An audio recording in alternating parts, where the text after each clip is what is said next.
Hello, hello, toi qui m'écoutes, bienvenue dans ce nouvel épisode. Je l'ai intitulé J'ai lancé mon activité et maintenant, parce que c'est la question qu'on se pose toutes et tous, j'ai envie de dire. Dès qu'on s'est lancé, on ne sait pas toujours quelle est la suite. Hello toi, bienvenue en tout cas dans ce nouvel épisode. On va essayer de parler ensemble de la communication qui fait sens. Donc je suis Ila Yao, fondatrice de Yao Communication, experte en communication humaine, digitale et impactante.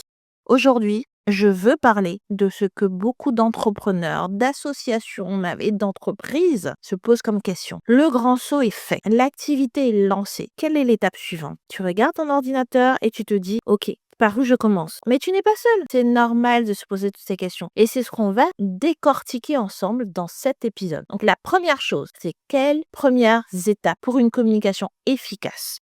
Donc, il faut d'abord clarifier ton pourquoi et ton pour qui. C'est très simple. Tu ne peux pas parler à tout le monde. Tu dois te poser les bonnes questions. À qui je veux m'adresser? Vraiment. Quel est le problème que je veux régler? Et quelle transformation je propose? Structure ton identité de marque. Pas besoin de 10 visuels ou d'un logo hyper léché dès le départ. Mais tu as besoin de cohérence. Un nom clair, une promesse simple, une posture professionnelle, même si tu n'es pas seul à bord.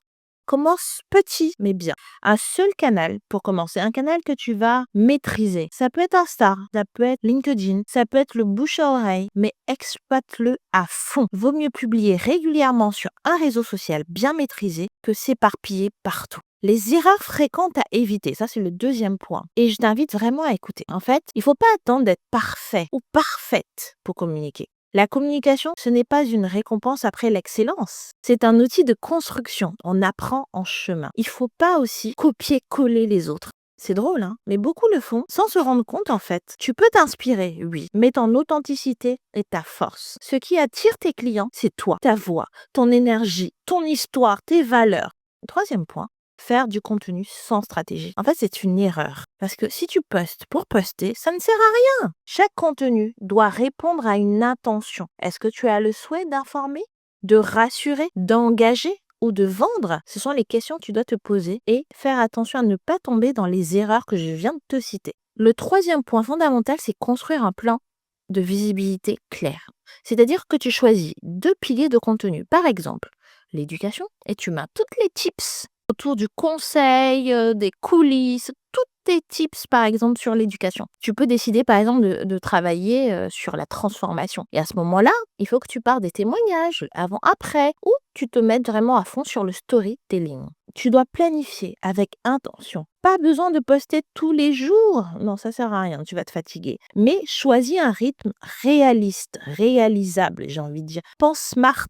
Donc 2 fois par semaine, 3 fois par semaine, avec une newsletter, par exemple, mensuelle. Pourquoi pas même bimensuelle, c'est à toi de voir. Hein. Crée des points de contact. Il faut pas oublier qu'en fait, pour transformer un suspect en client, il faut souvent 7 points de contact. Donc, cette interaction. Donc, ajoute un lien vers ton offre, vers ton agenda, dans ta bio. Invite les gens à commenter, à s'abonner, à télécharger ton contenu offert. N'hésite pas en fait à les faire partager, participer. C'est ce qu'on dit, mais un CTA. N'oublie pas que ce qui est mesuré ne peut pas s'améliorer.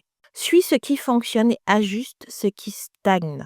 Conclusion, tu viens de te lancer, tu viens de lancer ton activité, bravo.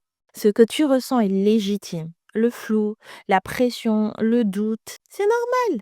Mais si tu poses les bonnes fondations, les bonnes bases, tu éviteras bien d'autres détours. Ta visibilité, c'est ton moteur. Ne la sous-estime pas. Et si tu veux aller plus loin, je t'invite à me contacter, qu'on puisse échanger plus longuement. Tu réserves un appel de découverte sur go.yaocommunication.fr/calendrier. Tu vas tomber sur mon agenda. Il te suffira de prendre un petit créneau et on pourra échanger sur ta communication ou ton blocage. Et surtout, continue d'oser. C'était Ila Yao et je te dis à très vite.